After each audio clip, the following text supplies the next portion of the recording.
चिंता छोड़ो हिंदी कहानी। पुराने जमाने में एक जादूगर अपने जादू की कला दिखा दिखाकर बहुत फेमस होता जा रहा था। कई बड़े बड़े लोग उसे अपने यहाँ बुलाते, जादू दिखाने के लिए कहते और जब वो जादू दिखाता तो खुश होकर उसे छोटा मोटा इनाम देते। जादूगर इतना प्रख्यात हो गया था कि उस राज्य के राजा तक भी उसकी बात पहुंच गई। इसलिए राजा ने भी उसका जादू देखने की इच्छा जताई। राजा का बुलावा आया तो जादूगर भी खुश हो गया। उसने सोचा अपनी जिंदगी का सबसे बड़ा इनाम पाने का ये अच्छा मौका है। कोई ऐसा जादू दिखाऊंगा कि राजा उसे खुश होकर बहुत बड़ा इनाम दे दे। जादूगर राजा के दरबार में पहुंचा, तब तक उसने सोचा नहीं था कि वह क्या जादू दिखाएगा। उसे ये तो पता था कि छोटी मोटी चीजें गायब करने वाले जादू से राजा को वह खुश नहीं कर सकता।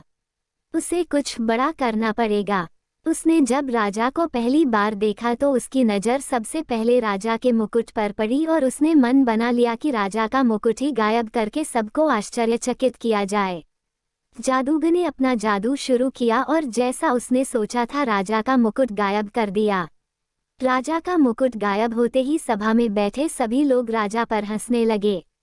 राजा को लगा कि जादूगर ने जानबूझकर उसकी तौहीन करने के लिए ऐसा किया है। राजा लोगों की हंसी को अपना अपमान समझ बैठा। गुस्से में आए राजा ने तुरंत उस जादूगर को पकड़कर कालकोठरी में डालने का हुक्म दिया और साथ में ये भी कहा कि इसे 7 दिन बाद फांसी की सजा दे दी जाए। जादूगर ने ऐसा नहीं सोचा था जो हो गया। फिर भी जादूगर इतना परेशान और दुखी नहीं दिख रहा था जितना उसे होना चाहिए था। जादूगर की पत्नी को जब इस बात की खबर लगी तो वो दौड़ी दौड़ी जादूगर को मिलने के लिए कालकोठरी में आई। वह अपने पति को इस तरह से मुसीबत में फंसे देखकर रोए जा रही थी। जादूगर ने उसे समझाया कि चिंता मत करो और खुश रहो।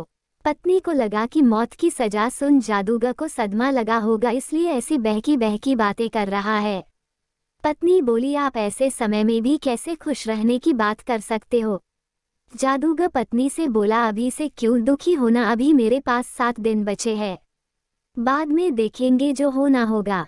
जादूगर की पत्नी रोज उसे मिलने आती और जादूगर उसे खुश रहने के लिए कहता और कहता कि अभी इतने दिन बचे हैं। आखिरकार वह दिन आ गया जिस दिन जादूगर को फांसी देनी थी। राजा भी उस दिन अपने घोड़े पर सवार होकर जादूगर को देखने के लिए आया था।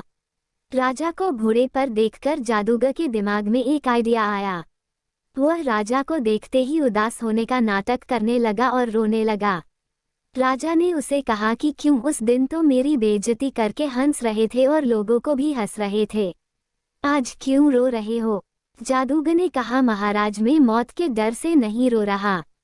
मौत का क्या है, वह तो एक दिन आनी ही है। मैं इसलिए रो रहा हूँ कि मेरे इतने सालों की मेहनत जिससे मैं अपने घोड़े को उड़ना सिखा रहा था, सिर्फ 1 साल की वजह से बर्बाद हो जाएगी। अगर मेरे पास 1 साल होता तो मैं अपने घोड़े को उड़ाने में कामयाब हो जाता। जादूगर की बातें सुनकर राजा को लगा कि अगर उड़ने वाला घोड़ा उसे मिल जाए तो वह दुनिया का सबसे सफल राजा बन जाएगा। वह उड़कर किसी भी अन्य राजा को बड़ी आसानी से युद्ध में हरा पाएगा। राजा के मन में लालच आते ही राजा ने उसे 1 साल तक का समय दे दिया और कहा कि अगर तुम 1 साल में मुझे ऐसा घोड़ा देने में कामयाब हुए तो तुम्हें फांसी की सजा नहीं दी जाएगी, लेकिन अगर तुम ऐसा नहीं कर पाए तो तुम्हें फांसी से भी बड़ी दुखदायक मौत दी जाएगी। कालकोठरी से छूटने के बाद जादूगर सीधा अपने घर पहुंचा। जादूगर ने देखा कि उसका पूरा परिवार और पत्नी उसके मौत का शोक मनाने के लिए इकट्ठा हुए हैं। जादूगर को देखकर सब आश्चर्यचकित हो गए। पत्नी जो पहले रो रही थी उसे देख खुश हो गई। थोड़े समय बाद सब अपने घर चले गए। जादूगर की पत्नी ने जादूगर से पूछा, राजा ने तुम्हें छोड़ कैसे दिया। जादूगर ने उस शर्त के बारे में बताया जिसमें जादूगर को एक उड़ता हुआ घोड़ा राजा को 1 साल के भीतर देना था। शर्त को सुनकर जादूगर की पत्नी फिर गुस्सा हो गई और बोली, तुम कैसी अजीब शर्त मानकर आ गए, क्या तुम नहीं जानते ऐसा घोड़ा कभी संभव ही नहीं है। जादूगर बोला, मुझे पता है उड़ने वाला घोड़ा मैं कभी नहीं राजा को दे पाऊंगा, लेकिन मुझे जो 1 वर्ष का समय मिला है मैं उसे खुशी खुशी तो जी पाऊंगा। अब तुम भी चिंता छोड़ो और खुश रहो। 6 महीने ही बीते थे कि राजा और उसका घोड़ा दोनों ही मर चुके थे।